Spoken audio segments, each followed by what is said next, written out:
লীগের আমলে চুরি করিয়ে ঘাট ডাকা হচ্ছে, ঘাট কোনো প্রকাশ হয় নাই। আর এখন বিএনপির আমলে আসি কি সেটা করবে চায়? এইখানে ক্ষমতা কারো আরো আছে, চুরি করে ডাকা হবে না, ঘাট সদরে ডাকতে হবে। ঘাট মাইকিং করে আগে জানা দিতে হবে যে ঘাট অমুক দিন ডাক হবে, যাই ডাকি নিবে নিবে, 4 টাকা আছে ডাকি নিবে। তোরা চুরি করে কেন ঘাট ডাকলা?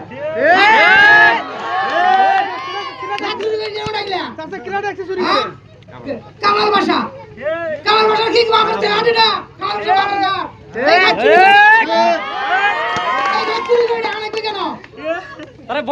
আমরা নদীর কুলে থাকি, আমরা ঘাটের ভালো মন্দ আমরা বুঝি নেবো, কিন্তু ঘাট চুরি করে ডাকা হবে না, ঘাট টাকার মাধ্যমে ডাকতে হবে।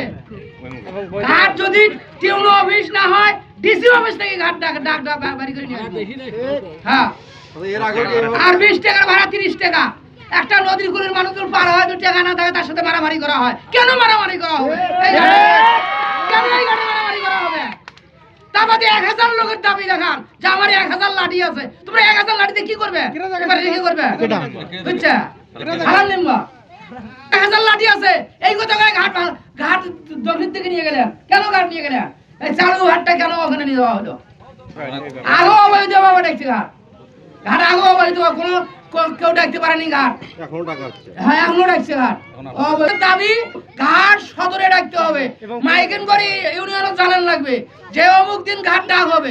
আমরা যাবো, আমরা ডাকতে পারি ডাকবো, না পারে আরেকজনে ডাকবো। সালাম নিম্বর, কামাল বাসা, আরো যে সদর আছে, তারা সবাই মিলিয়ে চুরি করে এই ঘাট ডাকা হয়।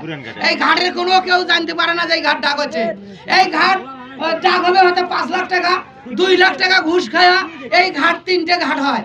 একটা হলো হাজিরহাট, আর একটা হলো উড়িয়া, আর একটা হলো কাটাতারা। কেন এলে করা হবে? এই ঘাট আর চুরি করে ডাকা হবে না।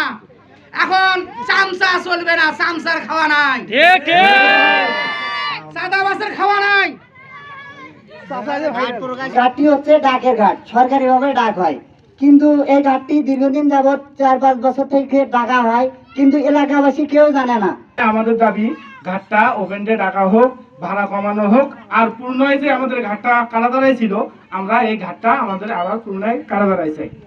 অবিলম্বে আমাদের এই মানববন্ধনের কথা শুনে আমাদের এই ঘাটটি তদারকি করে উপযুক্ত এবং পুনরায় ঘাটটি আবার ডাকার সুব্যবস্থা করে দেওয়ার আহ্বান আমরা আমাদের পক্ষ থেকে জানাচ্ছি। কিছু ঘাট আছে যেটা ইউনিয়ন পরিষদ থেকে ইজারা দেওয়া হয়, সেই অনুযায়ী তারা কার্যক্রম নিয়েছে।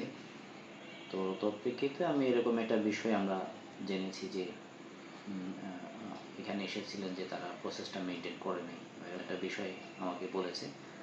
তো সেক্ষেত্রে আমি সংশ্লিষ্ট যে চেয়ারম্যান আছে বলেছি যে এই বিষয়টা দেখে সুন্দরভাবে সমাধান করে দেওয়ার জন্য।